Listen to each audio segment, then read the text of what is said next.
કેમ છો વિદ્યાર્થી મિત્રો? ધોરણ 10માં ચેપ્ટર નંબર 9માં આવે સ્વાધ્યાય 9.1નો પ્રશ્ન નંબર આપણે 14 જોઈએ. 1.2 મીટર ઊંચાઈવાળી એક છોકરી છે. તો અહીં લખીએ 1.2 મીટર, આકૃતિ દોરીએ આપણે. 1.2 મીટર ઊંચાઈવાળી આ કોઈ છોકરી છે, તો અહીં લખીએ છોકરી. હવે એક છોકરી જમીનથી 88.2 મીટર ઊંચાઈ પર રહેલું પવનને કારણે સમક્ષિતિજ રેખાથી ગતિ કરતું એક બલૂન જોવા મળે છે. તો હવે ધારો કે જમીનથી લઈ અને ઊંચાઈ સુધી, કોઈ ઊંચાઈ સુધી એક બલૂન છે.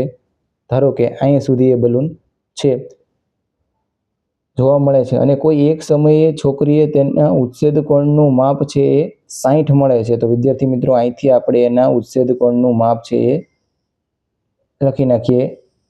એની ક્ષિતિજ રેખા થશે આ, તો એની સાથે બનતા ખૂણાનું માપ આપેલું છે આપણને 60. હવે એવી રીતે કોઈ એક સમયે છોકરીએ તેના ઉચ્છેદ કોણનું માપ 60 મળે છે અને થોડા સમય બાદ બલૂનના ઉચ્છેદ કોણનું માપ છે એ 30 થાય છે. થોડીક વાર છે એ સમક્ષિતિજ રેખામાં આગળ વધી અને પછી છે એની સાથે બનતા ખૂણાનું માપ છે એ કેટલું થઈ જાય છે? 30 થઈ જાય છે. તો વિદ્યાર્થી મિત્રો આને આપણે જોડી દઈએ. આ બલૂનની આ જે બંને છે એ સમાન, આ કેવું છે? સરખી ઊંચાઈએ છે. હવે તો એની સાથે બનતા ખૂણાનું માપ આપેલું છે આપણને 30. તો અહીંયા લખી નાખીએ આ માપ છે એ 30 છે. પછી તો આ સમય દરમિયાન બલૂને કાપેલું અંતર મેળવવાનું છે. વિદ્યાર્થી મિત્રો તમને અહીંયા આકૃતિ પ્રશ્નમાં આપેલી છે, એટલે તમે સીધું ત્યાંથી દોરવું હોય તો દોરી શકો છો. તો આપણે બલૂને કાપેલું અંતર, તો અહીંથી લઈને અહીંયા સુધી કાપેલું અંતર છે આપણે મેળવવાનું છે. હવે વિદ્યાર્થી મિત્રો જુઓ, તમને માપ એક આપી દીધેલું છે. આ 1.2 મીટર થશે, અહીંયા છે 1.2, તો 1.2 થશે. અને જમીનથી 88.2 થી નીચેથી લઈને ઉપર સુધી આખું માપ આપ્યું છે 88.2. તો આપણે આખું માપ છે એમાંથી આ માપ 1.2 છે એ દૂર કરી દઈએ. કુલ જમીનથી લઈને 88.2 છે, તો 88.2 માઇનસ 1.2 કરશો એટલે તમને મળશે 87. આ માપ મળશે 87. નામકરણ કરી નાખીએ. A, B, C, D, E, F, G અને આનું નામ આપી દઈએ H. ચાલો વિદ્યાર્થી મિત્રો હવે આગળ વધીએ. આકૃતિ તમને પ્રશ્નમાં આપેલી છે, જો તમારે અહીંથી ઓલી કરવી હોય તો એમાંથી છે જોઈ લેજો. ચાલો વિદ્યાર્થી મિત્રો હવે સૌથી પહેલાં આપણે tan 30 લઈએ. ત્રિકોણ ABF અથવા તો ABFમાં, તો અહીં લખીએ ત્રિકોણ ABFમાં તમે જોશો વિદ્યાર્થી મિત્રો, ABFમાં સામેની બાજુ છેદમાં લઈએ પાસેની બાજુ. તો tan 30 બરાબર સામેની બાજુ AB અને પાસેની બાજુમાં તમે જોશો તો BG અને GF માપ આવશે. તો અહીં લખીએ BG અને GF. ચાલો tan 30નું માપ આવશે 1/3. ABનું માપ છે આપણી પાસે 87, તો અહીં લખી નાખીએ 87. અને BG એનું માપ આપણી પાસે છે નહીં, અને GFનું માપ પણ આપણી પાસે નથી, તો એને એમને રહેવા દો. BG વત્તા GF. હવે વિદ્યાર્થી મિત્રો આને જવા દઈએ અહીંયા, તો BG વત્તા GF બરાબર 87/3 મળશે.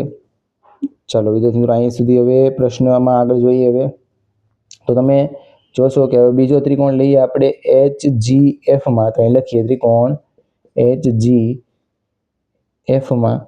તો તમે જોશો સામેની બાજુ છેદમાં પાસેની બાજુ, તો tan અહીંયા 60નો ખૂણો છે, આ ત્રિકોણ માટે 60નો ખૂણો છે, તો લઈએ 60. tan 60 બરાબર સામેની બાજુ HG અને આ બાજુ આવશે GF, તો લખીએ અહીંયા GF.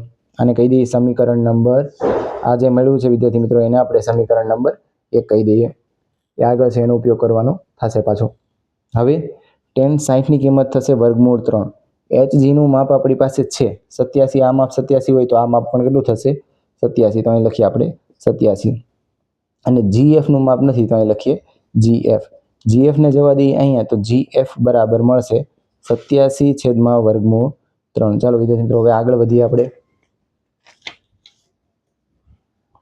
તો આગળ મેળવવાનું કીધું છે આપણે, ખરેખર તો આપણે મેળવવાનું છે અહીંયા બલૂન છે અહીંથી લઈને અહીંયા સુધી ગયો એટલે GBQ અથવા તો BG માપ છે આપણે મેળવવાનું છે. એ આપણને અહીંથી મળી જશે. ચાલો સમીકરણ 1 અને 2 પરથી લખીએ, આને કહી દઈએ સમીકરણ નંબર 2. લખીએ અહીંયા સમીકરણ 1 અને 2 પરથી એ બંનેનો ઉપયોગ કરો. ચાલો સમીકરણ પહેલું આ જોઈ લો, બીજી વત્તા GF બરાબર 87 વર્ગમૂળ 3 છે. હવે અહીંયા આપણે ઉપયોગ કરીએ છીએ, GFની કિંમત છે અહીંયા લખીએ તો BG વત્તા 87 છેદમાં વર્ગમૂળ 3 અને આ બાજુ મળશે આપણને 87 વર્ગમૂળ 3. વિદ્યાર્થી મિત્રો આ પ્લસ વાળું પદ છે એને ઓલી સાઈડ જવા દઈએ તો BG બરાબર 87 વર્ગમૂળ 3, તો એ સાઈડ છે તેને આ ઓલી સાઈડ જવા દે એટલે 87 છેદમાં વર્ગમૂળ 3 મળશે. તમે બંનેમાં જોશો તો 87 છે એ સામાન્ય નીકળે એવું છે, તો અહીં આપણે 87 સામાન્ય કાઢીએ તો અંદર વધશે વર્ગમૂળ 3 માઇનસ 1 છેદમાં વર્ગમૂળ 3. ચાલો વિદ્યાર્થી મિત્રો હવે અહીંયા રહેવા દઈએ 87 એમ, આ વર્ગમૂળ 3 આની સાથે ગુણાય એટલે આ થાય 3 માઇનસ 1 અને છેદમાં આવશે પાછા વર્ગમૂળ 3 અને આ મળશે 87 અને ઉપર આવશે 3 માઇનસ 1 એટલે આ થઈ જશે 2 અને નીચે આપણને મળશે વર્ગમૂળ 3. ચાલો વિદ્યાર્થી મિત્રો મેં તમને આગળ પણ કીધેલું છે કે નીચે વર્ગમૂળ 3 હોય એ ચાલે નહીં, તો તમે 87 છે ભાગ પાડો, 3 વડે ભાગ પાડો એટલે 3 વડે છે ઉડતું જશે, 3 દુ 6 અને 7 વધશે એટલે 3 9 27 એટલે 29 તેરી કહેવાશે 87. 29 તેરી 87 ગુણ્યા અને આ 2 વધ્યા થઈ લખીએ નીચે આવશે વર્ગમૂળ 3.